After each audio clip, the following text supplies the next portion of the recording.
الأهلي النهارده بيفوز بأداء متميز جدا ضد فاركو، بفوز كبير 4-1. الأهلي كان بيلعب صراحة الشوط الأول، كان هو مكتسح المباراة.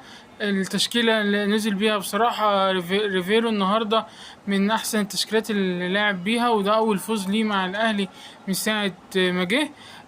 بصراحة يعني هي دي المفروض التشكيلة اللي على طول تبتدي.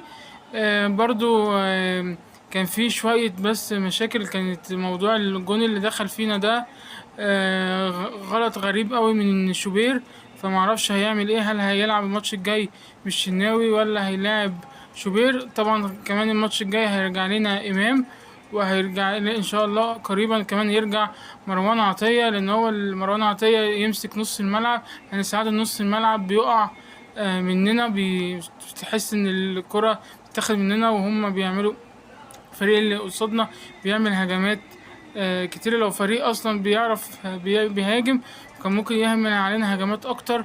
فاركو فريق بيدافع اكتر، فاركو فريق متوسط المستوى مش قوي قوي، كان بيدافع حتى وهو خسران. فان شاء الله الماتشات الجايه الاهلي يعمل اداء احسن، وبرضه برجوع المصابين واللعيبه التانية، وبرضه رجوع مستوى. وطبعا نجم المباراة كان النهاردة أحمد السيد زيزو اللي جاب هدفين، وكمان كان بن رمضان برضو من نجوم المباراة، وبن شرقي برضو عمل ماتش حلو. لعيبة كتير عملت ماتش حلو، وبرضو من ساعة لما ديانج طلع تحس نص الملعب اتاخد مننا. لما ديانج كان موجود كان نص الملعب بتاعنا كويس. جابت الأهداف النهاردة الأهلي محمد هاني في الدقيقة 10 اسيست، محمد الشريف في الدقيقة 10 اسيست من محمد هاني. بعد كده كان في الدقيقة 16 كان لينا عندنا جبنا جون اتحسب تسلل لمحمود تريزيجيه.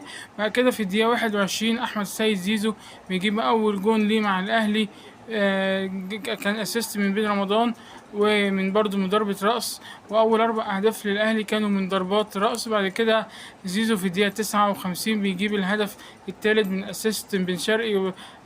بصراحة الكرة كانت يعني بن شرقي طلع بيها جامد، يعني حاجة من بن شرقي اللي بيعملها وبصاها لزيزو.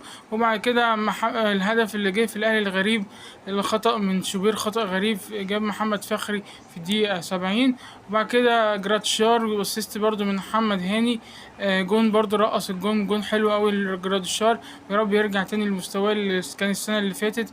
وفي بعد كده في الدقيقة 90 طرد غريب أصلا من محمد هاني، طرد إن هو كان بيضيع وقت، هو كانش بيضيع وقت ولا حاجة. والحمد لله إن الأهلي النهاردة كسب 4-0، وإن شاء الله الماتش الجاي برضو الأهلي